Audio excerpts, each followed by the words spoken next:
अड्डा, मैं हूं तमन्ना। उत्तराखंड में चल रहे शतरंज के खेल में आज बीजेपी के लिए चेकमेट हो गया। औपचारिक ऐलान कल 10:30 बजे सुबह होगा, लेकिन इसके पहले ही कांग्रेस और हरीश रावत दावा कर चुके हैं कि उत्तराखंड विधानसभा में हुए शक्ति परीक्षण में वो जीत गए हैं। इसके साथ ही बीजेपी और केंद्र सरकार के लिए अब उत्तराखंड में राष्ट्रपति शासन लगवाने का फैसला डिफेंड करना मुश्किल हो गया है।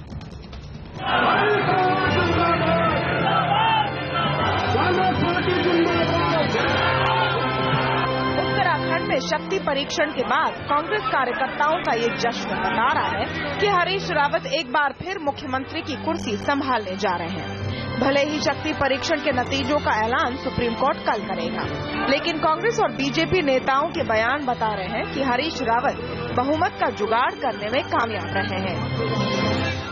उत्तराखंड में अनिश्चय के बादल जो मंडराए थे, मुझे पूरा भरोसा है कि माननीय उच्चतम न्यायालय उसको समाप्त कर देगा। हरीश रावत जी की जो एक नई पहचान सामने आई कि वो वोट से लोगों को खरीद के सरकार बनाते हैं, नोट से। शक्ति परीक्षण के दिन भी विधायकों का दल बदल जारी रहा। कांग्रेस की रेखा आर्या बीजेपी के पाले में नजर आई, तो बीजेपी की भीमलाल आर्या कांग्रेस के खेमे में दिखे। सूत्रों के माने तो कांग्रेस के पक्ष में 33 वोट पड़े। कांग्रेस को 3 निर्दलियों और यूकेडी के 1 विधायक के साथ बीएसपी के 2 विधायकों के वोट भी मिले। बीएसपी के वोटों को लेकर सस्पेंस था, लेकिन सुबह मायावती ने अपने पत्ते खोल दिए। हमारी पार्टी उधर कांग्रेस पार्टी के समर्थन में ही वोट देगी। मायावती का कांग्रेस के साथ आना अगले साल होने वाले उत्तर प्रदेश के चुनाव के मद्देनजर बेहद अहम है। विधानसभा चुनाव में भी दोनों के साथ आने की उम्मीद बढ़ी है। उधर बार बार कोऑपरेटिव फेडरलिज्म की दुहाई देने वाली बीजेपी के लिए उत्तराखंड क्या मिस एडवेंचर साबित हुआ है? ऐसे में आवाज अड्डा में हम ये पूछ रहे हैं कि क्या बीजेपी उत्तराखंड के मिस एडवेंचर से कोई सबक लेगी? Bureau report. आइए चर्चा शुरू करते हैं। आवाज अड्डा में आज हमारे साथ जुड़े हैं बीजेपी के प्रवक्ता नरेंद्र तनेजा, कांग्रेस के प्रवक्ता राजीव त्यागी, बीएसपी के नेता सुधींद्र भदौरिया हमारे साथ हैं। और जो बड़ा फैसला बीएसपी की तरफ से आज हुआ है, उस पर उनकी क्या टिप्पणी होगी वो जानने में हम सब इंटरेस्टेड हैं। वरिष्ठ वकील ऐश्वर्या भाटी हमारे साथ जुड़ रही हैं, वरिष्ठ पत्रकार रामकृपाल सिंह, वरिष्ठ पत्रकार शरद प्रधान, सीएसडीएस के फेलो हिलाल अहमद भी हमारे साथ जुड़े हुए हैं। स्वागत है आप सबका।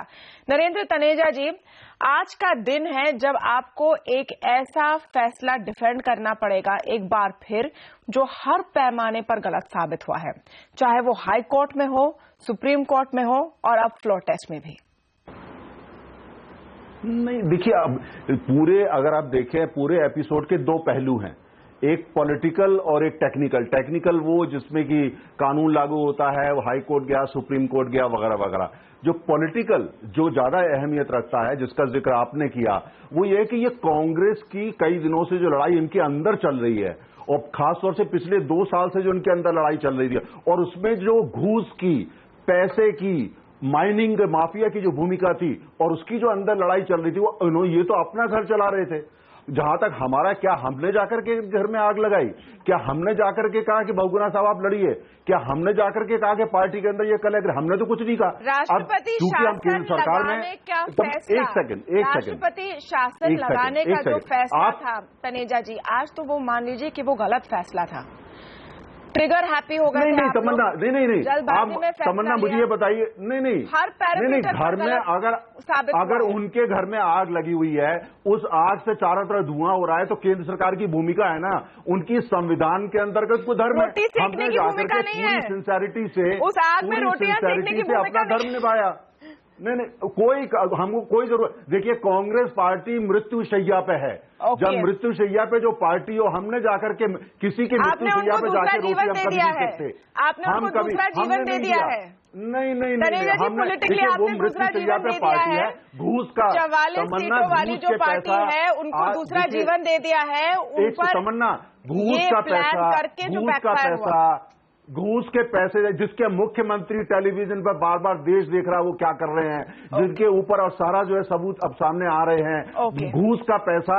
और ये और सारे हुआ कि सारे करप्ट जो लोग करप्शन में विश्वास रखते हैं वो एक हो गए। हमको इस बात की चिंता नहीं है, हम इलेक्शन हारे हैं, जीते हैं, राज आए या उनकी नहीं, चिंता नहीं है। आपने क्लेम किया था कि इस सरकार के पास बहुमत नहीं है। करप्शन के खिलाफ लड़ाई लड़ेंगे। वो सारे देखिए, राजनीतिक आरोप छोड़ दीजिए, राजनीतिक आरोप छोड़ दीजिए, राजनीतिक आरोप एक सेकंड के लिए छोड़ दीजिए तनेजा जी। आपने क्लेम किया था, आपकी पार्टी ने क्लेम किया था कि इस सरकार के पास बहुमत नहीं है, उसमें गलत साबित हुए हैं या नहीं? नहीं, घूस का पैसा, करोड़ों रुपया, अगस्ता का पैसा, पता नहीं कहां का पैसा वहां यूज हुआ है, लोग बोल रहे हैं। अगर इतना हमारे पास तो उस तरह के पैसे हैं नहीं, ये तो घूस का पैसा, करोड़ों रुपया इन्होंने पानी की तरफ। मुख्यमंत्री खुद नोट गिन रहे हैं, नोटों में बातें कर रहे हैं। नोट जीत गया, बेईमानी जीत गई, भ्रष्टाचार जीत रहा है, जीत ले। हम इन चक्रों में नहीं पड़ेंगे, हम ये घूस और भ्रष्टाचार के खिलाफ लड़ेंगे। हमको इस बात की चिंता नहीं है कौन सी सरकार आती है, कौन सी जाती है। भ्रष्टाचार के खिलाफ हम लड़ेंगे, भ्रष्टाचार के खिलाफ हमारी जीत। Rajiv Tyagi ji, be kind. आज ऐसा दिन है जहां बीजेपी के लिए मुश्किल दिन है। आपको कम से कम आज मानना पड़ेगा कि आज नहीं है, बिल्कुल कोई मुश्किल दिन नहीं। आज के दिन भी राजीव त्यागी जी, ये सवाल अभी बना हुआ है कि हरीश रावत क्या अपने विधायकों को एक साथ ला सकेंगे, और शायद विधायकों ने जो आज साथ दिया वो हाईकोर्ट के डर से दिया, क्योंकि जो 9 विधायक हैं अभी तक उनको डिसबार किया गया है, उन्हें कोई रिलीफ नहीं मिली है। शायद उस डर से सब आपके साथ लाइन अप हो गए आज। देखिए तमन्ना जी, मेरे मित्र तनेजा साहब ने कहा कि कांग्रेस मृत्युशैया पर है।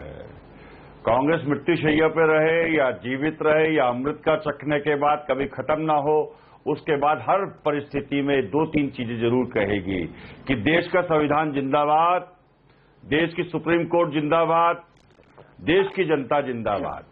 कांग्रेस पार्टी डेमोक्रेसी में विश्वास करती है। अब विषय यह है कि इन्होंने आरोप लगाया कि हमने पैसे का इंतजाम किया या पैसे का हमने कहीं ना कहीं इस्तेमाल किया। जो चार्टर्ड प्लेन दिल्ली से उड़े और दिल्ली से उड़ करके वो देहरादून पहुंचे, पूरे विधायकों को लेकर के वापस आए, उन चार्टर्ड प्लेन्स की भी जांच होनी चाहिए कि उन चार्टर्ड प्लेन का खर्चा कहां से आया, उन चार्टर्ड प्लेन में कितना पैसा उत्तराखंड में बीजेपी लेके गई। दूसरी बात जो बहुत महत्वपूर्ण है, आर्टिकल 212 ऑफ कॉन्स्टिट्यूशन क्या कहता है, जो सबसे महत्वपूर्ण है। आर्टिकल 212 ऑफ कॉन्स्टिट्यूशन ये कहता है कि विधानसभा अध्यक्ष का जो फैसला है वो सुप्रीम है, उसमें सुप्रीम कोर्ट हस्तक्षेप नहीं कर सकती, केंद्रीय मंत्रिमंडल हस्तक्षेप नहीं कर सकता। अगर आर्टिकल 212 खत्म हो गया तो देश का संघीय ढांचा खत्म हो जाएगा और निश्चित रूप से वो हर एक पार्टी के लिए दिक्कत का विषय होगा। आज जो दिक्कतें हमें आ रही है, कल को हम केंद्र में आते हैं तो हो सकता है वो दिक्कतें आर्टिकल 212 खत्म होने का बीजेपी को आना शुरू हो जाए। तो भारतीय जनता पार्टी इतनी जीत पे इठला रही है अपनी कि अभी तक वो जीत के उस गुमान से बाहर नहीं निकल पाई है। मैं एक बात कहना चाहूंगा, हम फ्लोर ऑफ हाउस पे हारे या जीते ये फैसला नहीं है, लेकिन देश की विधानसभाओं में, देश की लोकसभा में बहुमत से फ्लोर ऑफ हाउस पे होना चाहिए, नंबर 1। नंबर 2, राष्ट्रपति शासन की जो बात आपने की है, ये राष्ट्रपति शासन जो लगाया गया है, मैं पूछना चाहूंगा तनेजा साहब से कि 28 मार्च 2016 को जब हम फ्लोर ऑफ हाउस पे बहुमत सिद्ध करना चाहते थे तो आपने कहा कि कांग्रेस पे बहुमत नहीं है और हम लोग इसको अलाउ नहीं करेंगे। लेकिन सुप्रीम कोर्ट की गाइडलाइंस के बाद, सुप्रीम कोर्ट के कहने के बाद आपकी सरकार ऑब्जर्वर्स के लिए क्यों मानी और क्यों उसने क्या नाम का कहा कि फ्लोर ऑफ हाउस पे ये क्या नाम का बहुमत सिद्ध होगा। तीसरी बात जो बहुत महत्वपूर्ण है, आप सवाल पूछ रहे हैं लेकिन तो जवाब भी सुनेंगे। सवाल आप पूछ रहे हैं तो जवाब भी सुनेंगे। लास्ट सेंटेंस कह दूं तमन्ना जी, लास्ट सेंटेंस काफी लंबा हो गया आपका सर, सारी बातें आपने रख दी। मैं एक शेर से बात अपनी खत्म कर रहा हूं। आज सड़कों पे लिखे सैकड़ों नारे न देख, घर अंधेरा देख तू आकाश के तारे न देख। तो मैं कहना चाहूंगा मोदी जी से कि लोग को जो है ना, लोगों को, देश की जनता को आकाश के तारे ना दिखाएं, कुछ धरातल पे काम करें, लोगों को बरगलाएं ना ऐसे मुद्दे ला करके कि वहां राष्ट्रपति शासन लगा दिया, वहां लगा दिया। महंगाई की दर क्या है, किसानों की स्थिति क्या है, नौजवानों की स्थिति क्या है, सब में असंतोष है। एक सेंटेंस राजीव त्यागी जी। ओके, देखिए आज दिन है कांग्रेस पार्टी के लिए, एक मॉरल बूस्टर मिल गया है। तनेजा जी, आपको पूरा मौका मिलेगा जवाब देने का, लेकिन मैं चाह रही हूं कि हम अपने दूसरे जो पैनलिस्ट हैं उनसे एक व्यू ले ले, फिर आपके पास मैं जरूर आऊंगी। और सुधींद्र जी, इस पूरे आज जो घटनाक्रम हुआ है उसमें बीएसपी के 2 विधायकों की बहुत ही अहम भूमिका रही। अहम भूमिका इसलिए रही क्योंकि अंत तक सस्पेंस था, कुछ ही घंटों पहले आकर ये सस्पेंस खुला कि आप लोग किस तरफ वोट देंगे, और इस फैसले को सब देख रहे हैं उत्तर प्रदेश में अगले साल होने वाले चुनाव के संदर्भ में। क्या एक बड़ा मैसेज देने की कोशिश की बहुजन समाज पार्टी ने आज?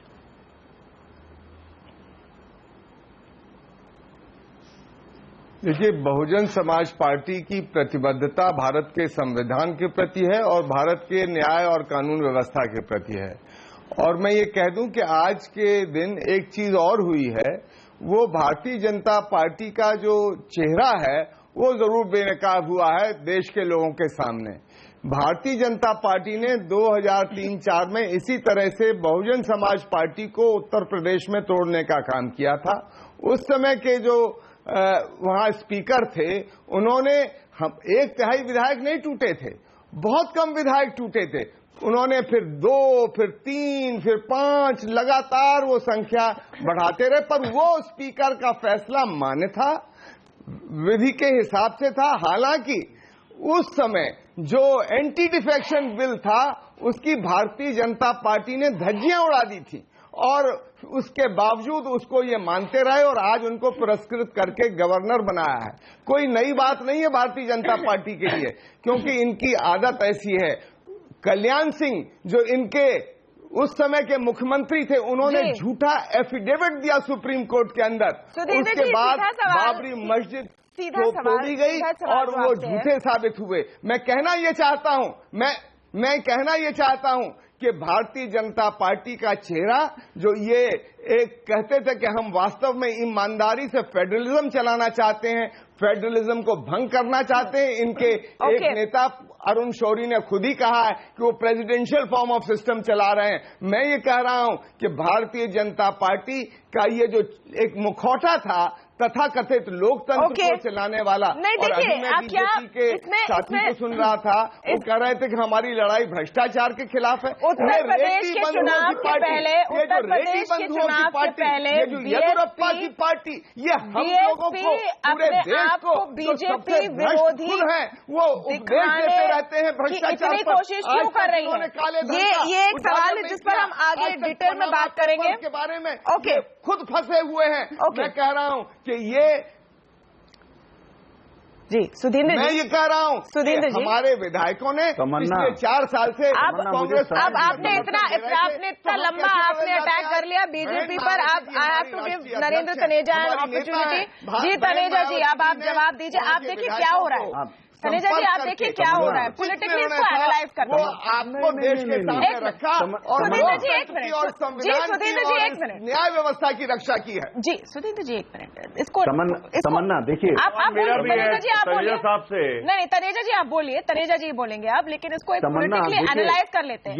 आप देखिए तनेजा जी, किस तरह से इस पूरे आर्टिकल 356 के उपयोग से उत्तराखंड में जो पिछले 2 महीनों से हो रहा है, उसके वजह से आप लोगों ने ऑपोजिशन को यूनाइट करने का कैसे काम किया है, उसको आप ऑब्जर्व कीजिए। आप तमन्ना थोड़ा you are missing a point. Okay, एक पॉइंट तमन्ना मुझे थोड़ा समय दी, you are missing a point. देखिए, जो उत्तराखंड है वो देवभूमि है, वहां के लोग आज शर्मसार हैं कि नोट, घूस, अगस्ता का पैसा, उससे वहां पे सारा आज खेल हुआ। वो सारे लोग जो देश में भ्रष्टाचार फैला रहे हैं, जो घूस में विश्वास रखते हैं, जो भारतीय जनता पार्टी के लिए इसलिए खिलाफ हैं क्योंकि भारतीय जनता पार्टी घूस, भ्रष्टाचार, उसके खिलाफ लड़ाई लड़ रही है, वो सब एक हो रहे हैं और आने वाले समय में और एक होंगे। मैं देवभूमि जानती है उत्तराखंड की जो देवभूमि है वो जानती है कि उन्होंने टेलीविजन पे देखा है कि मुख्यमंत्री को देखा है बात करते हुए। और तनेजा जी, अभी आप पर बीएसपी के सुधींद्र भदौरिया ने इतना लेंदी अटैक किया, लेकिन आप फिर पूरा डायरेक्ट कर रहे हैं कांग्रेस पार्टी पर। आप मुझे बताइए कि आपने ऑपोजिशन को यूनाइट कर दिया कि नहीं? नहीं, आप देखिए, भदौरिया जी का तो मैं कहना नहीं चाहता, मैं भी उत्तर प्रदेश का रहने वाला हूं। उत्तर प्रदेश में मायावती जी की सरकार में भ्रष्टाचार पूरा उत्तर प्रदेश जानता है। आप जो है फोन कॉल करके सर्वे करा लीजिए, उसमें मैं समय वेस्ट नहीं करूंगा। छोटी सी रीजनल पार्टी है, मैं कांग्रेस से आ रहा हूं। कांग्रेस पार्टी जो है, देखिए कांग्रेस पार्टी, तनेजा जी छोटी सी रीजनल पार्टी थोड़ा सा इतरा रही है। जो कांग्रेस पार्टी इतरा रही है, मेरा ये कांग्रेस पार्टी जो आज इतरा रही है, ये पैसे और घूस के गौंड से कितने दिन उस सरकार को चलाएगी? ये पैसे और घूस कितने दिन सरकार को चलाएगी? यानी बहुत थ्रेट अभी तक बना हुआ है। सरकार चलाएगी। ये भूमि ये जानना चाहती है, ये भूमि इसको देखेगी, ये भूमि ये देखेगी, ये भूमि उत्तराखंड में उत्तराखंड में भी चुनाव है, अगले साल उत्तराखंड में भी चुनाव है, उससे पहले ये सब क्या करने पैसे के सवाल बनेगा। एनालिस्ट पर आते हैं, हमारे जो एनालिस्ट हैं, हमारे जो एक्सपर्ट्स हैं, उन पर आते हैं। खा गया आप लोग, एक मिनट, पैसा काला धन भी नहीं। आप अन्याय कर रही हैं मेरे साथ। नहीं त्यागी जी, आपने पूरी अपनी बात कही और आपको आगे भी मौका मिलेगा। 15 सेकंड दे दीजिए, इतनी बड़ी बात कही है उन्होंने, मैं जवाब देना चाहता हूँ। ओके, 15 सेकंड में आप जवाब दीजिए। 15 सेकंड में उसमें एक और सवाल मत पूछ लीजिए, बस मैं साहब से एक बात कहना चाहता हूँ। ये बार बार अगस्ता वेस्टलैंड का जिक्र कर रहे हैं, विषय है आज उत्तराखंड पे, लेकिन अगस्ता वेस्टलैंड पे 2 साल ना तो किसी ने हथकड़ी लगाई थी मोदी जी को कि आप जांच मत करिए, उसका पैसा डाइवर्जन नहीं करेंगे, तो आ गया था, आंगन टेढ़ा इत्यादि बिल्ली खंबा क्या प्रयोग हो रहा है? तो प्लीज तनेजा साहब, तनेजा साहब मुझे ये बताइए कि देश का प्रजातंत्र जीवित रहेगा नहीं रहेगा? ऐश्वर्या भाटी जी, इसमें आप देखिए कितना बड़ा एक प्रेसिडेंट सेट हुआ है। काम किया सोनिया गांधी जी ने और प्रजातंत्र बचाने की बात की है। राजीव त्यागी जी, 15 सेकंड आपने कहा था आप लेंगे, प्लीज। अब देखिए ऐश्वर्या भाटी जी, इसमें आप देखिए कितना बड़ा प्रेसिडेंट सेट हुआ है। पहली बार कोर्ट को आकर हस्तक्षेप करना पड़ा है, इंटरवेंशन करना पड़ा है कि एक लेजिस्लेटिव असेंबली कैसे चलेगी।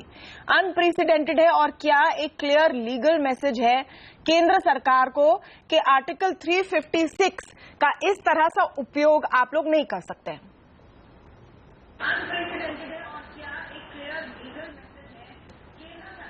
ऐश्वर्या जी, आपको आवाज आ रही है मेरी?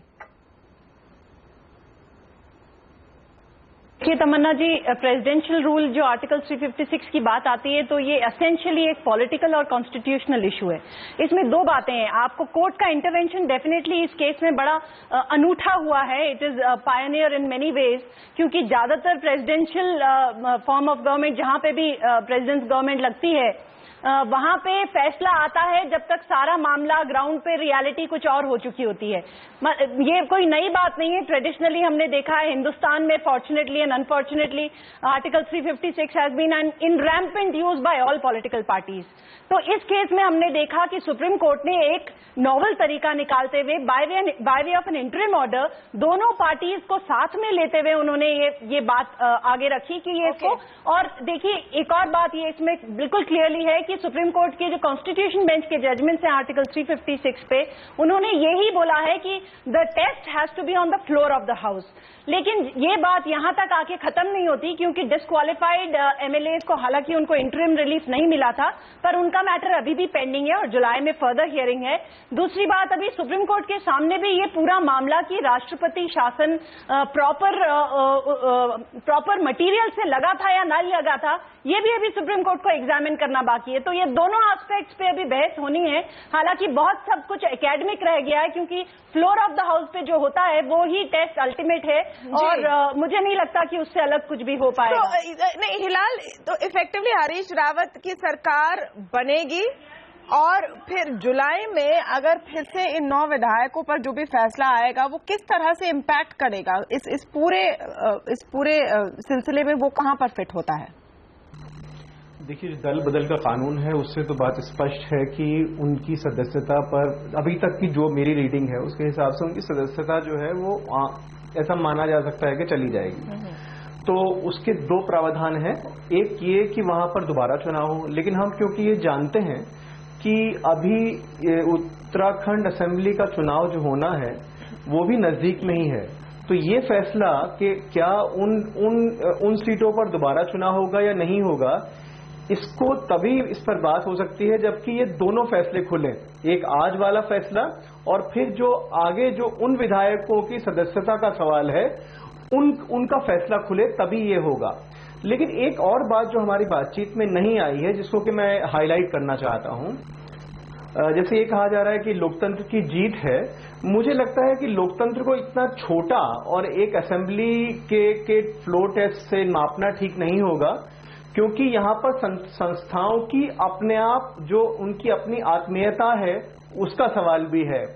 याद रखिए जो असेंबली है, विधानसभा है, वो चुनी हुई है, वो उत्तरदायी है लोगों के लिए। कोर्ट जो है वो केवल तकनीकी पक्ष को स्पष्ट कर सकता है।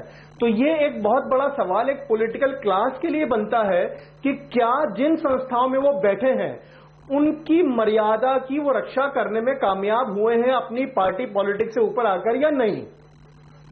ओके, तो इस पर जी सुधींद्र भदौरिया बोलना चाहते हैं, लेकिन उसके पहले राम कृपाल जी और शरद प्रधान जी। राम कृपाल जी, एक बड़ा लेसन बीजेपी और केंद्र सरकार के लिए भी कि आर्टिकल 356 का जिस तरह से उपयोग हुआ, जो अरुणाचल में हुआ, वो शायद उत्तराखंड में वो नहीं कर पाए। तमन्ना जी, मैं चाहे अब मुझे एक ही बार मौका दें, लेकिन थोड़ा सा मैं अपनी बात कहना चाहूंगा। आपके सवाल पर मैं थोड़ा सा बाद में आता हूं।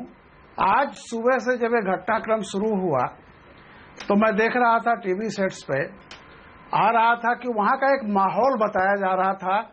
माहौल में ये था कि रैपिड एक्शन फोर्स लगी हुई है, वहां कोई गाड़ी लेके नहीं जा सकता, डीजीपी खुद वहां का मुआयना कर रहे हैं, पूरे शहर में धारा 144 लगी हुई है।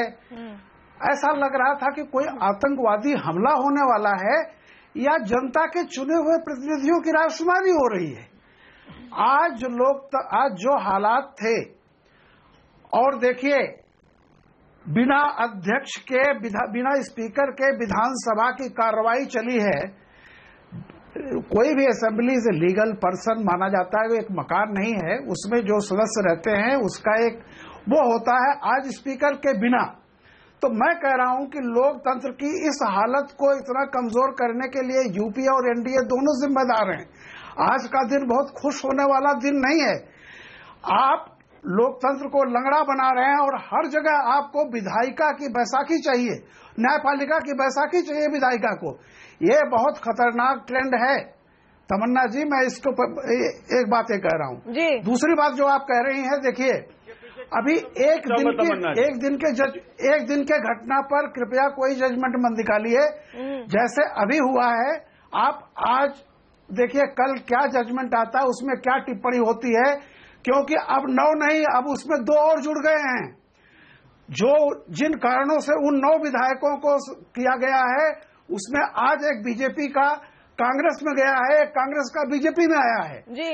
तो 11 सदस्य जो वहां के होंगे, या तो उनकी सदस्यता रहेगी अगर तो फिर एक संकट और खड़ा होगा, और अगर 11 की जाती है तो आप जान लीजिए 6 महीने के भीतर चुनाव कराने पड़ेंगे। तो मैं ये कह रहा हूं कि अभी उत्तराखंड की सिचुएशन जो है वो पल पल बदलने वाली है। एक दिन के घटनाक्रम पर कौन जीता कौन हारा, ये इस पर बहुत ज्यादा कोई जजमेंटल होने की जरूरत नहीं है। ओके, अभी देखिए कल 10:30 बजे जो फैसला आएगा उसमें जाहिर सी बात है कि क्या टिप्पणी होती है। और देखिए अभी 62 सीटों को लेकर के बात हो रही है। उत्तराखंड में 71 सीटें हैं। सुप्रीम कोर्ट किसी फैसले से सीटें नहीं कम कर सकती। तो विधानसभा का तो जो अंतिम फैसला होगा वो तो 11 सीटों पर ही, 71 सीटों पर ही होगा। तो मेरा ये कहना है कि इट्स टू अर्ली। और अगर जो कुछ हुआ है दुखद है कि उसमें यूपीए और एनडीए दोनों ने एक अधर्म की लड़ाई लड़ी है। वहां पर कोई धर्म युद्ध नहीं हुआ है देवभूमि में, माफ कीजिएगा, वहां से भी गड़बड़ियां हुई हैं। खुद कांग्रेस भी और बीजेपी भी बहुत जल्दीबाजी में जो उसने किया है उसके परिणाम दुखद हैं, और ये लोकतंत्र के लिए नुकसान है। ये विधायिका के लिए कमजोर, लगातार कमजोर करना चाहते हैं। राम कृपाल जी, दोनों पार्टी आपको रिस्पॉन्ड करना चाहती है। राजीव त्यागी पहले, फिर नरेंद्र तनेजा जी। राजीव त्यागी जी। देखिए तमन्ना जी, ये जो कर रही है भारतीय जनता पार्टी, वो निश्चित रूप से संघीय ढांचे के विरोध में शुरू से है। भले ही प्रधानमंत्री मोदी कॉर्पोरेट फेडरलिज्म का नारा देते हैं, मैं कह चुका हूं नारों में स्थान ही नहीं है भारतीय जनता पार्टी का। गोलवलकर जो इनके गुरु हैं, अपने समग्र दर्शन खंड 3 प्रश्न नंबर 128 पे लिखते हैं, आज की, मैं कोट कर रहा हूं उनको, आज की संघात्मक राज्य पद्धति पृथकता की भावनाओं का निर्माण तथा पोषण करने वाली, एक राष्ट्र भाव के सत्य को एक प्रकार से मान्य करने वाली, करने वाली है। इसको जड़ से ही हटाकर संविधान। राम कृपाल जी ने जो पॉइंट उठाया उस पर बोलिए। वो कह रहे हैं कि दोनों यूपीए और एनडीए जिम्मेदार हैं आज की स्थिति के लिए, और जो आज हुआ है वो बहुत अच्छा नहीं है लोकतंत्र के लिए। जी जो बात कह रहे हैं, तमन्ना थोड़ा समय दीजिए। कह रहे हैं बीजेपी ने जिस तरह से गोलवलकर को लागू करना शुरू किया है, संविधान को लेकर के, राष्ट्रीय ध्वज को लेकर के, अन्य चीजों को लेकर के, तो वो प्रजातंत्र को डिरेल करना चाहती है देश से। दूसरी बात जो मेरे बड़े भाई ने कहा, ये रामकृपाल सिंह जी ने, उन पे एक बात कहना चाहूंगा कि मत कहो आकाश में कोहरा घना है, यह किसी की व्यक्तिगत आलोचना है। सूर्य हमने वही नहीं देखा सुबह से, क्या करोगे सूर्य का क्या देखना है। इस सड़क पर कीचड़ इस कदर बिछी है, हर किसी का पांव घुटनों तक सना है। तो प्रजातंत्र में मैं बात कहना चाहूंगा बहुत साफगोई से कि सभी दलों में इस टाइम सिद्धांतों को मानने वाले आइडियोलॉजी को मानने वाले लोगों की कमी है, जिसकी वजह प्रजातंत्र में तनेजा जी तमन्ना थोड़ा सा समय दीजिए, और मैं आग्रह करूंगा त्यागी जी से थोड़ा सुने। देखिए जो कॉन्स्टिट्यूशनल क्राइसिस, बता दीजिएगा तनेजा जी, जो गोलवलकर क्या चाहते जो थे, कॉन्स्टिट्यूशनल मत कीजिए पूरे तनेजा जी बोलिए और फिर हम प्रधान की बात जा रहे हैं। जी तनेजा जी, देखिए जो कॉन्स्टिट्यूशनल क्राइसिस उत्तराखंड में किसने पैदा करे, कांग्रेस ने पैदा करे, उनके आंतरिक कलह ने पैदा करे।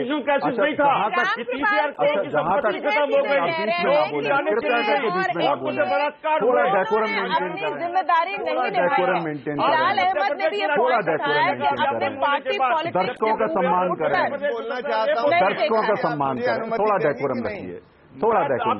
अच्छा देखिए वहाँ जो कॉन्स्टिट्यूशनल हरियाणा में जब संघीय ढांचा ध्वस्त हो गया तो आपने राष्ट्रीय ध्वज क्यों नहीं लगाया वहाँ पर? नरेंद्र तनेजा जी बोलेंगे अभी। जी देखिए जो कॉन्स्टिट्यूशनल क्राइसिस वहां पे कांग्रेस ने पैदा करे, अच्छा जो उसके बाद कोर्ट ने, चाहे वो हाई कोर्ट हो चाहे वो सुप्रीम कोर्ट हो, उनका जो भी इंटरप्रिटेशन होता है उसका हर व्यक्ति सम्मान करता है, हम भी सम्मान करते हैं, लेकिन लास्ट वर्ड, लास्ट जजमेंट अभी वो बाहर नहीं आया हमको। लेकिन मैं सबसे बड़ी बात कहना चाहता हूं, हमारा ये कहना, देखिए वो पार्टी जिसने कॉन्स्टिट्यूशन की धज्जियां इमरजेंसी लगाई, वो संविधान की बात करेगी तो आपको कुछ नहीं पता, आपको कुछ नहीं पता।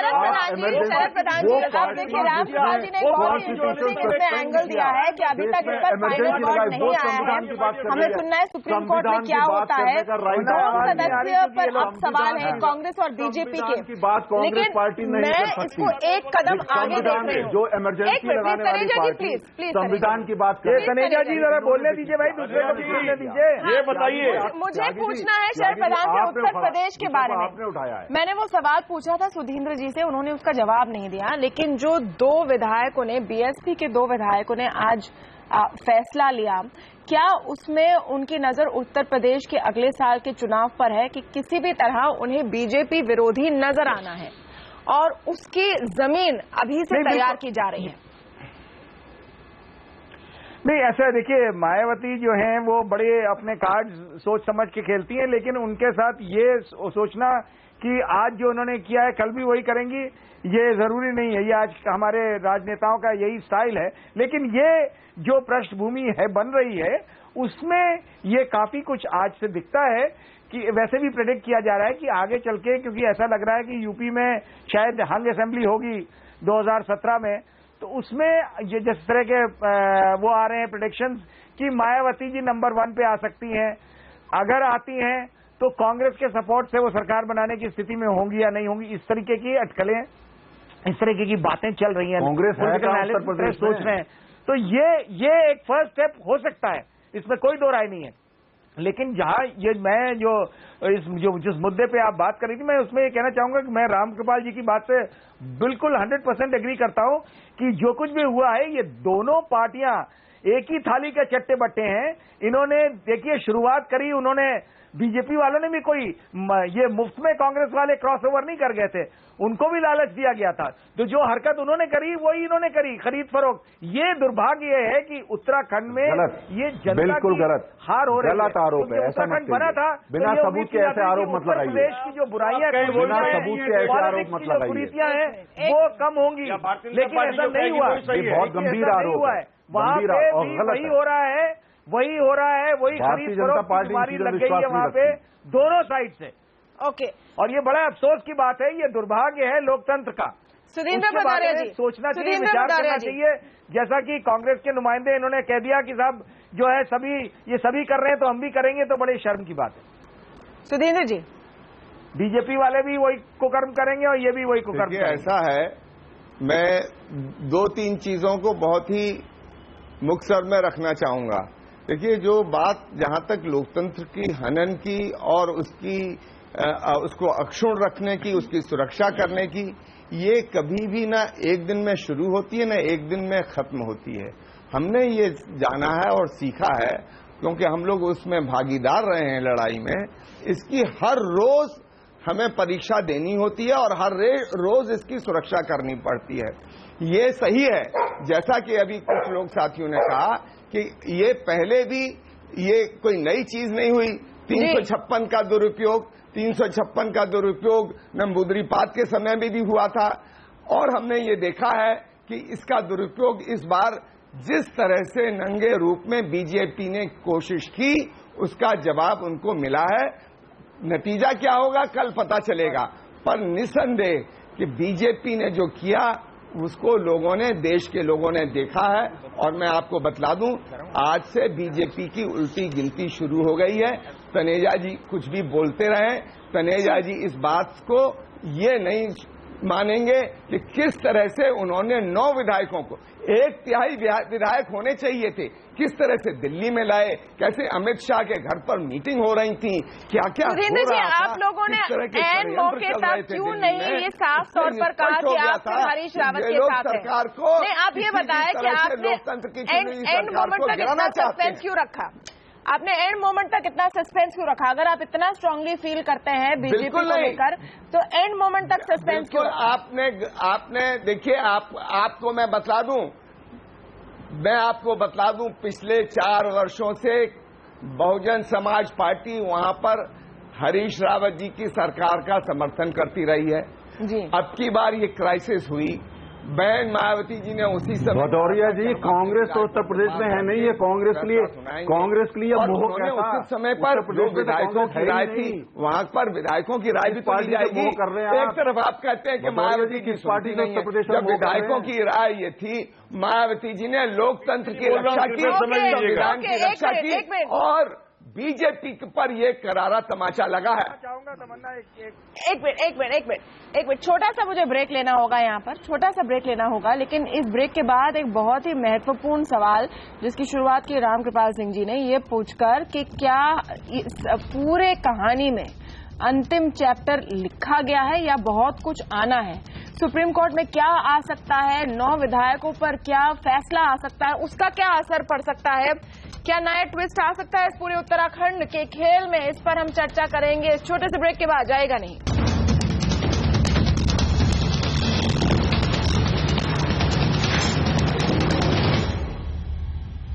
उत्तराखंड में केंद्र सरकार का दांव उल्टा पड़ा है। कांग्रेस के लिए एक बड़ा मोराल बूस्टर रहा है और एक तरह से बीजेपी ने ही कांग्रेस मुक्त भारत की बात तो कही, लेकिन कांग्रेस को जीवित कर दिया, ऑपोजिशन का सपोर्ट भी दिलवा दिया। नरेंद्र तनेजा अब इस स्टेटमेंट को डिनाई करेंगे, लेकिन तनेजा जी, क्या मैं टिप्पणी कर सकता हूँ तमन्ना जी? आप तनेजा जी के बयान की बात कर सकते हैं, लेकिन तनेजा जी आपको मानना पड़ेगा कि एज फार एज प्लान गो, ये वाला बिल्कुल नहीं चला।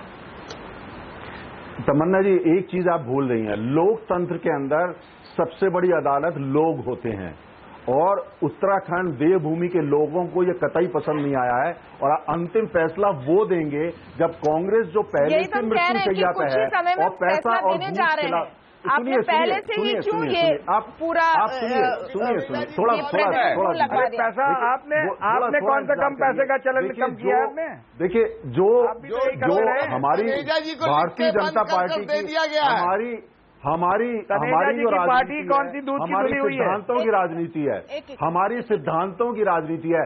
कांग्रेस की कलह थी, आप मुझे बताइए, पड़ोस में आग लगी हुई है, और लग रहा है इस बार उत्तरांचल में कितना सिद्धांत का पालन आपने किया?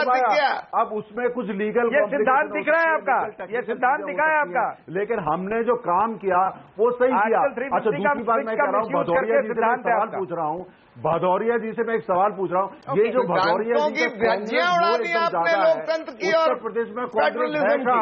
उत्तर प्रदेश में कांग्रेस है का? किस पार्टी से इनका मोह जाग गया? और दूसरी बात यह है, भदौरिया जी, भ्रष्टाचारियों को क्यों साथ दे रहे हो? ये तो मृत्युशैया की पार्टी है।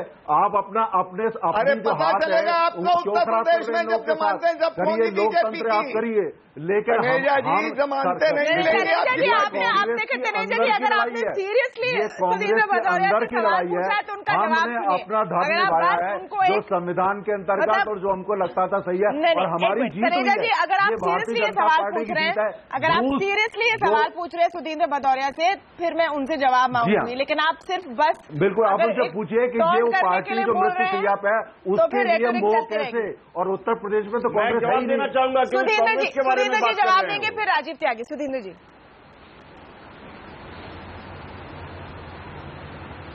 इनका प्रश्न पहले बताइए, क्या इन्होंने बहुत घुमा फिरा के इधर उधर की बातें कही हैं? क्या पूछना चाहते हैं? मैं बताती हूँ। इनका प्रश्न है कि आप कांग्रेस का क्यों पक्ष ले रहे हैं? उत्तर प्रदेश में कांग्रेस का कोई वजूद है ही नहीं और तनेजा जी के मुताबिक भ्रष्टाचारी पार्टी है, उनका साइड क्यों ले रहे हैं आप? देखिए, हम किसी की साइड नहीं ले रहे हैं। उत्तर प्रदेश में बहन मायावती जी घोषित कर चुकी हैं, हमारी पार्टी ने कहा है कि हम अकेले चुनाव लड़ने जा रहे हैं, तो हम किसी का साथ क्यों ले रहे हैं? पर जहां तक उत्तरांचल का सवाल है, वहां पर आपको मालूम है हम 4 वर्ष से हरीश रावत जी की सरकार का समर्थन कर रहे थे। तो आज अचानक ऐसा क्या हो गया? बल्कि अचानक कांग्रेस के लिए मोह क्यों? इन्होंने कांग्रेस के लिए मोह क्यों? सरकार ने केंद्र से उत्तर प्रदेश में तो कोई वजूद ही नहीं है सरकार को समाप्त करने के लिए। नहीं, लेकिन आपका तो हो सकता है ना तनेजा जी, वो आप अपने आप को पोजिशन कर रहे हैं बीजेपी विरोधी पार्टी के रूप में। आप देखिए, आप खुद जवाब जानते हैं, लेकिन आप ये समझ राजीव त्यागी जी हम बीजेपी विरोधी भी हैं। देखिए, हम इन दोनों से समान दूरी पर हैं। हम इन दोनों से समान दूरी पर हैं। हम स्वतंत्र और दलित पिछड़े अगले साल चुनाव के बाद देखेंगे भदौरिया जी। एक मिनट राजीव त्यागी जी प्रचंड एक पॉइंट इसमें जोड़ना चाहता हूँ, एक बड़ी इंपॉर्टेंट बात। ओके, शरद प्रधान जी एक पॉइंट जोड़ना चाहते हैं, फिर राजीव त्यागी जी। मैं ये बताना चाह रहा हूँ कि देखिए, मायावती जी का जो बैकग्राउंड है, कई बार वो बीजेपी से अलाइन करके पार्टी बना चुकी है गवर्नमेंट यूपी में, और वो अपना जो उनका स्टाइल ऑफ फंक्शनिंग है वो ऑप्शंस ओपन रखती हैं। जब लास्ट मोमेंट पे उन्होंने देख लिया, उत्तराखंड में भी यही हुआ होगा, जब उन्होंने देख लिया कि एडवांटेज हरीश रावत के फेवर में है, जब कोर्ट ने मना कर दिया कि उन 9 एक्सपेल हुए, वो सस्पेंड हुए विधायकों को जो है वो नहीं मिलेगी वोटिंग राइट, तब उन्होंने ये फैसला लिया। मुझे पूरा यकीन है ये फैसला सोचा समझा इसलिए लिया गया है क्योंकि जिधर पल्ला भारी है उधर उन्होंने टिल्ट कर दिया। तो इससे ये गारंटी नहीं है कि ये फ्यूचर में भी ऐसा ही होगा। इनफैक्ट चूंकि सुप्रीम कोर्ट और हाई कोर्ट की तरफ से कोई राहत नहीं मिली, राजीव त्यागी जी आप ही के पास आ रहे हैं एक सवाल के साथ, चूंकि राहत नहीं मिली उन 9 विधायकों को, शायद उससे आपको आज बल मिला कि आपके जो दूसरे विधायक हैं वो शायद अगर खुश भी ना हो हरीश रावत से, लेकिन उन्हें पता है कि बगावत करेंगे तो उनकी सदस्यता शायद रद्द हो जाएगी, तो उस डर से आपके साथ आ गया। पूरी डिबेट में मैंने एक बार भी ये नहीं कहा कि Congress party floor of house पे जीत रही है या हार रही है।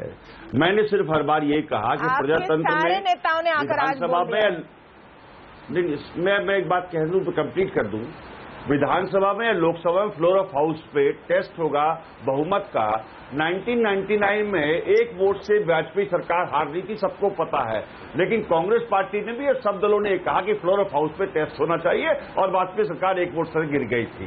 दूसरी बात जो मेरे मित्र बार बार उत्तर प्रदेश में कह रहे हैं, अभी बाई इलेक्शन हुए थे उत्तर प्रदेश में, सहारनपुर की सीट कांग्रेस पार्टी जीती थी और योगी आदित्यनाथ के नेतृत्व में जब आप चुनाव लड़ रहे थे उत्तर प्रदेश में सारी सीट आप हार गए थे।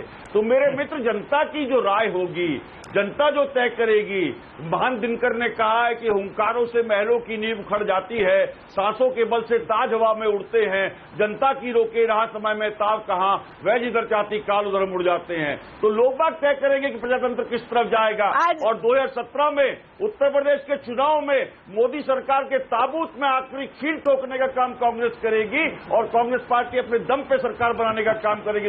आज देखिए त्यागी जी, एक बात बड़ी अच्छी लग रही है कि आप हर सिचुएशन के लिए एक कविता तैयार करके आए हैं। तमन्ना तमन्ना एक सेकंड मुझे दीजिए। देखिए मैं साहित्य का स्टूडेंट मैंने गोलवलकर जी को उद्धत किया है, गोलवलकर जी संजय जाति के विरोध में, भारतीय जनता पार्टी में संजय जाति के विरोध में। विराग गुप्ता का स्वागत करते डिबेट में, विराग गुप्ता का स्वागत करते डिबेट में कॉन्स्टिट्यूशनल एक्सपर्ट है तनेजा जी त्यागी जी, तनेजा जी त्यागी जी देखिए कविताओं और सपनों को थोड़ी चर्चा कर ले प्लीज। बीजेपी के प्रवक्ता और कांग्रेस के प्रवक्ता से मैं रिक्वेस्ट कर रही हूँ 1 मिनट। विराग गुप्ता भी हमारे साथ डिबेट में जुड़ चुके हैं, कॉन्स्टिट्यूशनल एक्सपर्ट है। और विराग गुप्ता जी एक पॉइंट ब्रेक के पहले बोल रहा हूँ किसी के भी, रामकृपाल सिंह ने एक सवाल उठाया कि सुप्रीम कोर्ट में कल क्या होगा अभी तक तय नहीं है। उनका पॉइंट ये था कि एक तो 9 विधायकों पर डिसीजन आना है, दूसरी तरफ 2 विधायकों ने आज दल बदला है, बीजेपी और कांग्रेस में एक दूसरे की पार्टी में चले गए हैं। उससे क्या और ट्विस्ट पैदा हो सकते हैं इस पूरी कहानी में विराग? नहीं, पहली बात यह है कि जो भी आज दल बदल हुआ है उसका कोई महत्व नहीं होगा। जो विधानसभा में हुआ है वो फाइनल है, ये पहली बात है। दूसरी बात यह है कि जो 9 विधायकों के बारे में फैसला आना है उसमें सुप्रीम कोर्ट ने स्टे देने से मना कर दिया है। उस मामले पर अगली सुनवाई 12 जुलाई को होना निश्चित हुआ है। उसके पहले सवाल यह है कि 27 मई के पहले संविधान के अनुसार राज्यसभा और लोकसभा को राष्ट्रपति शासन को इंडोर्स करना पड़ेगा। अगर ये इंडोर्स नहीं हुआ, सुप्रीम कोर्ट ने अगर इसमें निर्णय नहीं भी दिया तो भी राष्ट्रपति शासन रद्द हो जाएगा। पर उससे भी बड़ा सवाल, मैं कांग्रेस के राजीव त्यागी जी बहुत अच्छी कविताएं बोल रहे हैं, शायद उन्होंने सुप्रीम कोर्ट का जजमेंट पढ़ा हो। सुप्रीम कोर्ट के जजमेंट में एक जगह पर आया है कि कांग्रेस के वकीलों ने विधानसभा में पर्यवेक्षकों की नियुक्ति का विरोध किया और बोला कि लोकतंत्र का मंदिर इससे खराब होगा। मैं उनसे पूछना चाहूंगा कि उनके द्वारा जो उनके दल के जो मुख्यमंत्री हैं, स्टिंग ऑपरेशन हुआ, जो धनबल की भूमिका हुई, क्या अगर उनकी सरकार बनी तो क्या वो सारे विधायकों का नार्को टेस्ट करा करके विधायकों के लेन देन की जांच कराएंगे सुप्रीम कोर्ट के रिटायर्ड जज की अध्यक्षता में? क्या इससे लोकतंत्र का मंदिर पवित्र हो पाएगा? त्यागी जी जवाब दे रहे हैं। प्रश्न आपने पूछा है, बिल्कुल मैं जवाब दे रहा हूं, बहुत अच्छी तरह से जवाब दे रहा हूं।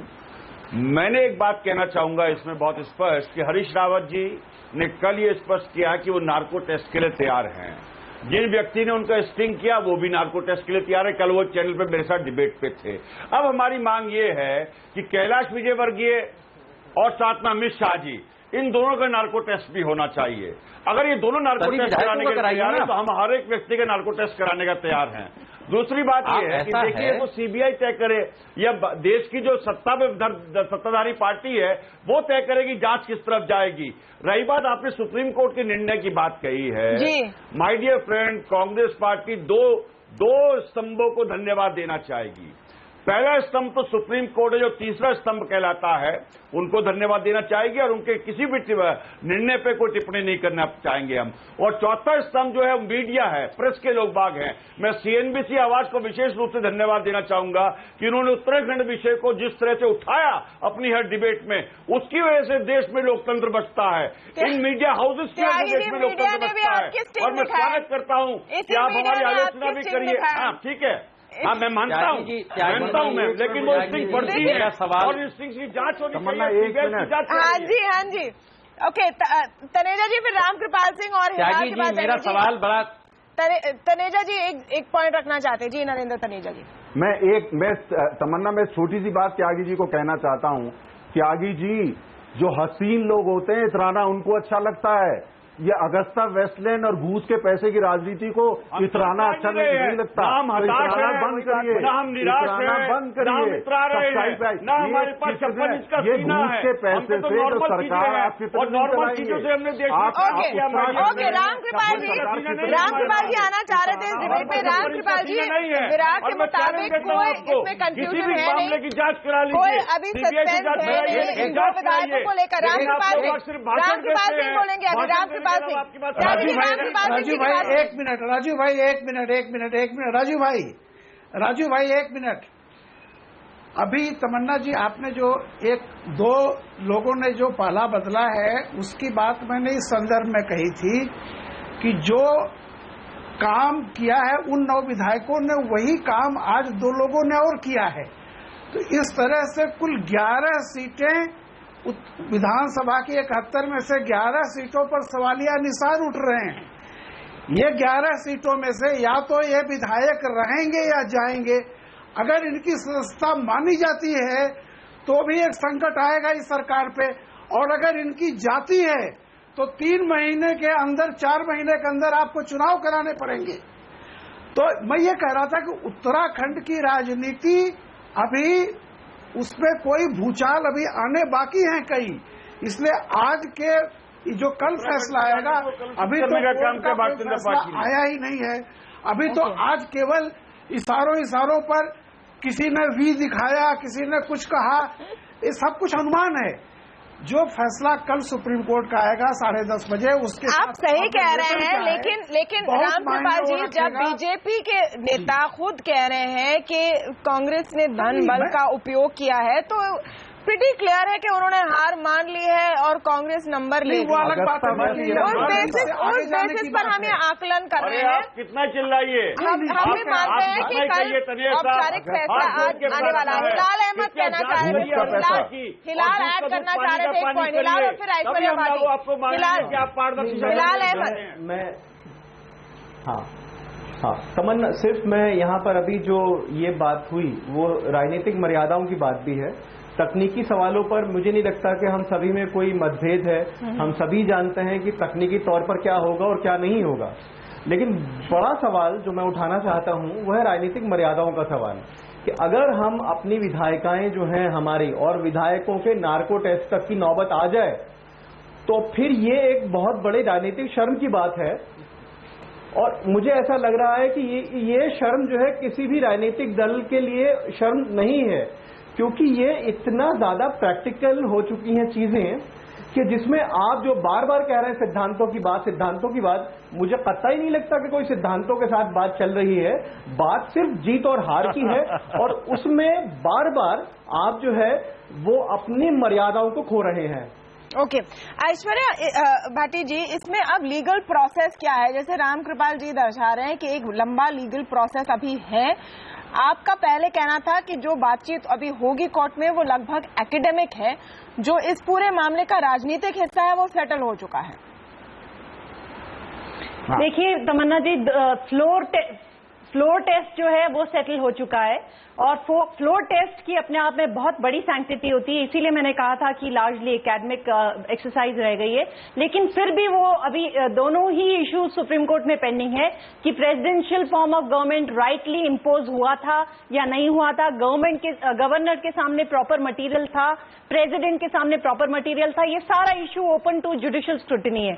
दूसरी बात, जो 9 MLAs की डिस्क्वालिफिकेशन का इश्यू है वो भी पूरी तरह फाइनली स्क्रूटिनी के लिए अवेलेबल है। ये by way of N interim order हुआ था और ये भी इंटरिम ऑर्डर ऐसा हमने पहले नहीं देखा। ज्यादातर प्रेसिडेंशियल रूल्स पे जो जजमेंट्स आते हैं वो पूरी ग्राउंड सिचुएशन बदलने के काफी महीनों के बाद में आते हैं।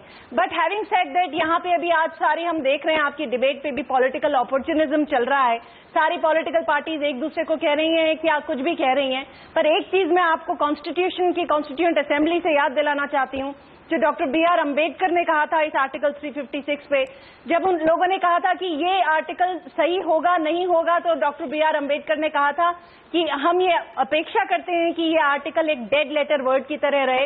लेकिन हमने देखा है कि इंडिपेंडेंट इंडिया में ये नहीं रहा है। 150 के लगभग बार ये ऑलरेडी एम्प्लॉय किया जा चुका है और पॉलिटिकल अपॉर्चुनिज्म और प्रिंसिपल्स की बात करना बेमानी है, क्योंकि सारी ही पॉलिटिकल पार्टीज एक्सपोज हो गई हैं जनता के सामने और फाइनल ऑर्डर्स कुछ भी आए। आई थिंक ये this situation remains as fluid as it was on day 1। Virat ji, article 356 पर जिस तरह का एक मूव रहा है कोर्ट का, एक बात तो साफ है कि अब तक सब बम्बई केस की बात कर रहे थे, उसके बाद ये सबसे बड़ा उदाहरण है कि आर्टिकल 356 का कैसे उपयोग या होना चाहिए या मोर क्लियरली नहीं होना चाहिए।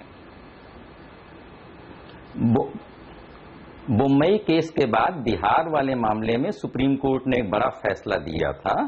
यहां पर जो 2 महत्वपूर्ण बातें हैं, पहली महत्वपूर्ण बात यह है कि 27 मार्च को जिस दिन राष्ट्र शासन लागू हुआ उस दिन राजनीतिक संकट को संवैधानिक संकट में बदलने की कोशिश की गई, जिस वजह से यह निर्णय गलत था। दूसरा, पूरा देश जब मुकदमों के बोझ से त्रस्त है, उस समय 3 मौके आए। राज्यपाल ने बोला कि 28 मार्च को फ्लोर टेस्ट हो, सिंगल मेंबर बेंच ने, हाई कोर्ट ने बोला कि 30 मार्च को फ्लोर टेस्ट हो, डिवीजन बेंच ने बोला कि अप्रैल में फ्लोर टेस्ट हो। तो 3 बार केंद्र सरकार ने उस मामले पर गौर करके फ्लोर टेस्ट क्यों नहीं होने दिया, और फाइनली फिर अटॉर्नी जनरल इस बात के लिए एग्री हुए कि फ्लोर टेस्ट होना चाहिए। तो ये जो 2 महीने का जो संकट पैदा हुआ, अदालतों का जो काम बढ़ाया गया, इसकी जवाबदेही कौन लेगा? अगर सरकार ही गलत मुकदमे लड़ेगी तो फिर आम आदमी के मुकदमे तो पीछे जाएंगे ना। ओके, तनेजा जी को इसका जवाब देना चाहिए। नरेंद्र तनेजा जी, देखिए, हमने जो भी वहां क्राइसिस थे, कॉन्स्टिट्यूशनल क्राइसिस पैदा हुए जो कांग्रेस के आंतरिक कलह से पैदा हुए, उसके बाद हमने जो भी देखिए प्रेसिडेंट रूल लगाया गया, प्रेसिडेंट ने लगाया। एक सेकेंड, जो राष्ट्रपति शासन लगा, राष्ट्रपति ने लगाया, सिफारिश करी गई, उसके बाद सिफारिश पर लोगों से उस पर सलाह ली। अच्छा, कुल मिलाकर के जो कॉन्स्टिट्यूशनल क्राइसिस और कुल मिलाकर के विराग गुप्ता का बहुत स्पेसिफिक सवाल है पैदा हुई। नरेंद्र तनेजा जी, विराग गुप्ता का बहुत स्पेसिफिक सवाल है। उनका सवाल है कि 3 बार जब फ्लोर टेस्ट के आदेश हुए तो उसको आप लोग अपोज क्यों करते रहे, और उसको अपोज करके जो आपने कोर्ट का समय खराब किया उसकी बात ये देखिए, ये किसी तरह हमने देखिए तनेजा जी बीजेपी दोनों मिलकर इन प्रकार सरकार गिराना चाहती थी। इन प्रकार सरकार गिराना इनका उद्देश्य था। भारतीय जनता पार्टी का किसी भी रूप से वहां पर सरकार गिर जाए, उनको गिरा दिया जाए और जबरदस्ती। देखिए, वहां पे जो क्राइसिस पैदा हुई संविधान की, जो कॉन्स्टिट्यूशनल क्राइसिस, स्पीकर का जो रोल था, एक क्वेश्चन मार्क वाला रोल था, उस वजह से पैदा हुई।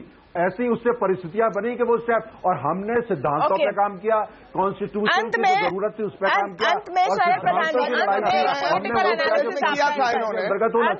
प्रधान जी एक पॉलिटिकल एनालिसिस आपका इस पूरे मामले पर, ये एक कैलकुलेशन शायद रहा होगा। तमन्ना जी 10 सेकंड मुझे भी दे दीजिए प्लीज, 10 सेकंड प्लीज। बिल्कुल, मैं ये मेरा मानना ये है तमन्ना, मेरा मानना ये तमन्ना कि ये पूरे प्रकरण में ये इसमें जो है पॉलिटिकल कार्ड इतने ज्यादा खेले गए, और सारा कुछ ऐसा लगता है कि जो मोदी ने जो बिल्ड किया था 2014 का इलेक्शन अपने बूते पे, वो उनके ही चहेते अमित शाह जो हैं उनका एक के बाद एक गूफ अप करके डुबोते जा रहे हैं। ये डिसीजन लिया गया हाईएस्ट पॉलिटिकल अथॉरिटी। अगर आप भारतीय जनता पार्टी सरकार, और ये उनको बहुत महंगा पड़ा है, ये इससे जाहिर होता है कि प्रधानमंत्री पॉलिटिकल इमेच्योरिटी ज्यादा बढ़ती जा रही है। यार तनेजा जी, दूसरे को बोलने दीजिए, आप भी बोलते रहते हैं, आप दूसरे को बोलने देंगे कि नहीं? आपकी यही तो आदत है, एरोगेंस ऑफ पावर आपकी जो है, आपकी एरोगेंस ऑफ पावर है, इसी में डूब रहे हैं।